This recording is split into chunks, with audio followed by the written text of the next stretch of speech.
Hello friends, welcome back to my channel. আশা করছি সকলে তোমরা খুব ভালো আছো আর আমিও বেশ রয়েছি। তো সকাল সকাল মেয়ে স্কুলে বেরিয়ে গেছে আর এবারে আমি যাচ্ছি একটু আমার কাস্টমারের বাড়িতে। আর আজকে আমার বর রয়েছে বাড়িতে। বর আজকে গেট রং করছে, ভীষণ ব্যাপার স্যাপার আজকে।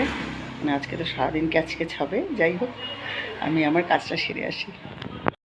না, বেশি পাতলা দিলে প্রবলেম হবে। হয়ে যাবে, এটা হয়ে যাবে। দাও,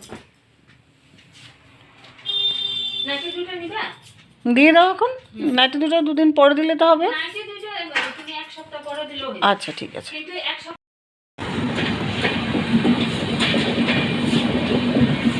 ট্রেনটা দেখলেই বারবার বাড়ি যেতে ইচ্ছে করে আমার। বন্ধুরা, ঠান্ডা দিনে যেটা হয়, কাজের ফাঁকে যদি একটু চা হয় বা কফি হয়, কাজটা কিন্তু আরও জমে যায়, তাই না? তো বর সকাল থেকে গেট রং করছে, তো আমি ভাবলাম যে না, এবারে আরেক কাপ কফি বানিয়ে দিই, তাহলে হয়তো বেশ খুশি হবে। তো তার জন্য আমি কফি বসিয়েছি এখানে। আর আমার রান্না কমপ্লিট হয়ে গেছে। প্রচুর বাসন রয়েছে, বাসনগুলো মাজবো আর তাড়াতাড়ি স্নানটা সেরে নিব, কারণ মেয়েরও স্কুল থেকে আসার সময় হয়ে যাচ্ছে। তো চলো কফিটা করে মেয়েকে, বরকে একটু দিয়ে আসি। দুধ দিয়ে বরের জন্য একটু কফি বানিয়ে নিয়েছি, এবারে দেবো সারপ্রাইজ। সে তো ভীষণ খুশি হয়ে যাবে। ধরো একটু কফি,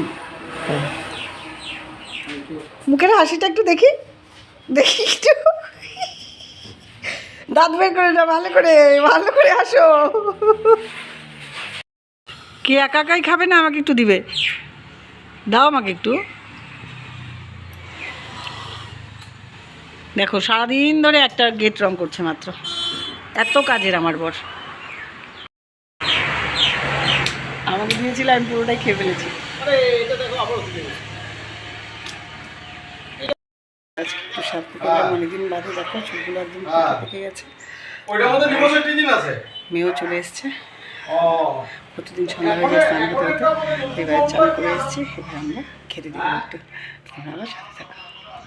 বাবু, খেতে আসো, সবাই খেতে আসো, মা মন সবাই খেতে আসো। ভাতটা বেড়ে নিই। তো তোমরা তো জানো আমার স্ট্যান্ড নেই, তো তার জন্য আমি সারাদিনে অনেক কষ্ট করে করে ভিডিও করছি, সব কিছু তোমাদের একদম দেখাতে পারছি না। যাই হোক, সকালবেলা তো আমি গিয়েছিলাম কাস্টমারের বাড়িতে, তো কাপড়টা নিয়ে এসেছি। তো এবার যেটা করতে হবে, আমাকে দুটো পর্দা একসাথে আমাকে জোড়া করে নিতে হবে। দুটো পর্দা আছে, দুটোকে জোড়া করে দিতে হবে মাঝখানে। আর এখানে যে এই যে ঘরগুলো আছে, এই ঘরগুলো আবার সেমভাবে নিচের দিকেও আমাকে করে দিতে হবে, এই দিকটাতেও করে দিতে হবে। এই যে দিয়ে দিয়েছে এগুলো সব বসিয়ে বসিয়ে আমাকে করে দিতে হবে। তো আমি কাজটা করি, তোমরা আমার সাথে থাকো।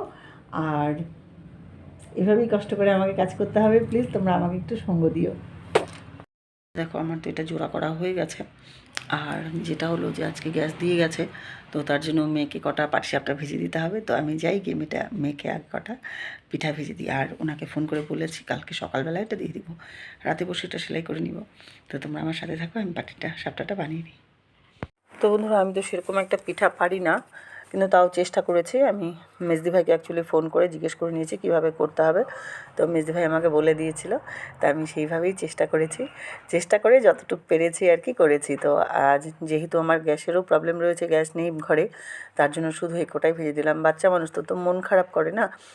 তো দেখো, এই হচ্ছে তার রেজাল্ট। তো আমার শিক্ষকও ভালো আর আমি স্টুডেন্ট হিসাবেও কিন্তু ভালো। তাই মেজদি ভাই যেভাবে বলেছিল সেভাবেই করেছি। তো আজকের ব্লগটা এখানেই শেষ করছি। তোমরা সবাই সুস্থ থেকো, ভালো থেকো।